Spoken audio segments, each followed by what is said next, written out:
नाजरीन अवामी नींद में ख़बरनि जो सिलसिलो जारी है। इन वक्त असीं तव्हांखे खिपरो में ख़बर ॾींदा हलूं त खिपरो लॻ सैयद जमाल शाह रुखे जमाल में समाजी अॻवान सैयद जमाल शाह पारां रमज़ान शरीफ़ जे भलारे महीने में सहाफ़ी बिरादरी जे मान में पार्टी रखी वई है, जंहिंमें खिपरो चोटियारो पेरूमल ऐं ज़िले सांगड़ जे सहाफ़िन वॾे अंग में शिरकत कई है। इन मौक़े ते सहाफ़िन ऐं समाजी अॻवान सैयद जमाल शाह मीडिया सां ॻाल्हाईंदे चयो त सिंध सूफ़ियुनि बुज़ुर्गनि जी धरती है, जंहिं हमेशह प्यार अमन भाईचारे जो दर्स ॾिनो है। सिंध जा माण्हू ॾाढा महिमान नवाज़न। सिंध धरती ॾाढी प्यारी है, जंहिंसां असांखे मोहब्बत अहिड़ियूं कचेरियूं करण सां मोहब्बत वधंदियूं आहिनि ऐं ईंदड़ नस्ल खे सिंध जी सकाफ़त जी ॼाण मिलंदी है। आख़िर में पाकिस्तान जी सलामती ऐं खुशहाली जे लाइ ख़सूसी दुआऊं घुरियूं वयूं। पहले तो मैं शुक्रगुजार हूँ जमाल शाह का। तो सैयद जमाल शाह ने जो यहाँ पर खिपरो के अंदर एक पिकनिक पॉइंट टाइप अगर मैं इसको कहूँ तो वादी कश्मीर जो बनाई है, ये सिंध के सकाफ़त का एक मैसेज है। अगर इस मैसेज की मैं बात करूँ तो सिंध में बहुत ही कम जगह पर ये मैसेज जो है यानी रहा है, और ऐसे कम ही लोग हैं जो अपनी सकाफ़त को लेकर चल रहे होते हैं। अगर मैं इसकी बात करूँ, जिसे हम सिंधी में लांडी कहते हैं, तो ये जो डेकोरेटेड की गई है, ये एक मैसेज है आने वाली जवान जो हमारी नस्लें हैं उनके लिए कि आपने सिंध के साथ सकाफ़त जो है उसके मोहब्बत में जो है ऐसे इकदाम करने हैं। और ये जो गैदरिंग है, ऐसे में मेरा मैसेज यही होगा कि ऐसी गैदरिंग होनी चाहिए जैसे आज सैयद जमाल शाह ने की है। और वादी कश्मीर के नाम से जो खिपरो में आज जो इस जगह पर जहाँ पर मौजूद हैं, मेरी एक गुजारिश ये भी रहेगी कि जितने भी लोग हैं जो अगर ज़हनी सुकून या कोई तस्कीन रूह हासिल करना चाहते हैं तो ऐसी जगहों पर जाएं जहाँ पर सकाफ़त का मैसेज हो और सकाफ़त से मोहब्बत हो। आऊं साईं तुराइतो आहियां असांजे सहाफ़ी संगत जो खिपरे वारा चोटियारियूं पेरूमल सांगड़ सभु दोस्त आया इफ़्तार ते।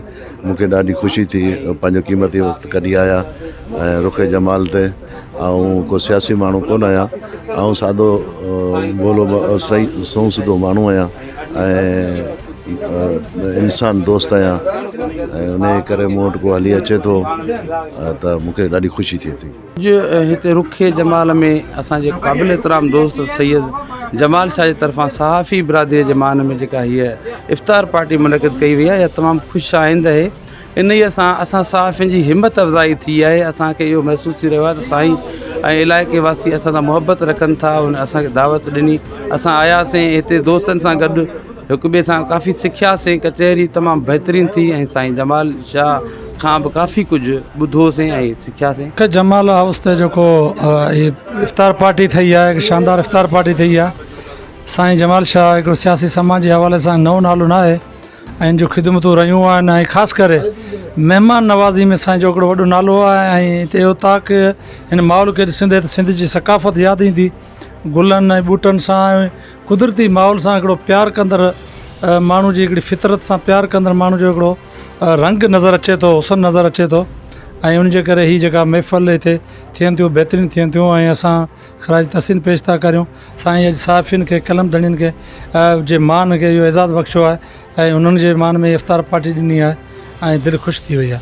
सैयद जमाल शाह सकाफ़त जो हिकिड़ो अमीन सॾिजे त उहो बि घटि आहे, छो त सिंध में जे ओताकूं जेके वैरान थी वियूं आहिनि उन में सकाफ़त जेके में ओताक जेका हुई अहम किरदारु अदा करती माण्हुनि जे वेहण में, कचहरी में, मिलाप में।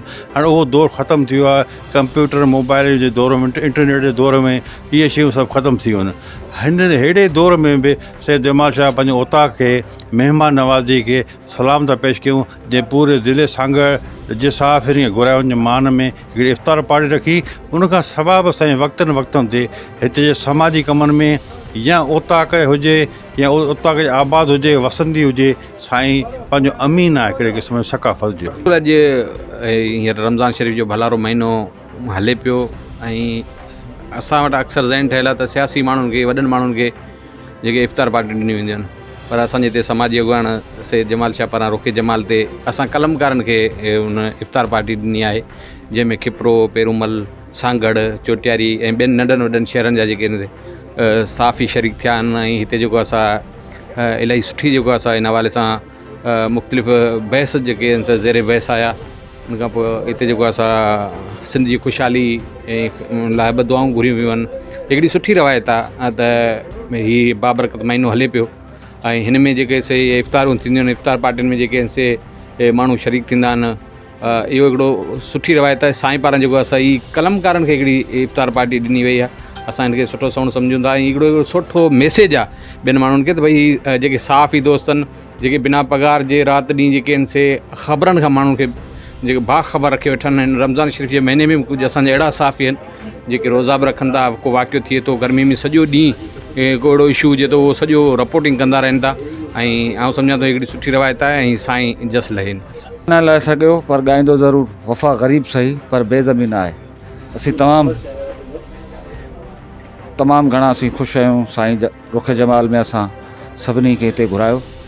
साईं जमाल शाह जी शख़्सियत हिकिड़ी बेलोस आहे।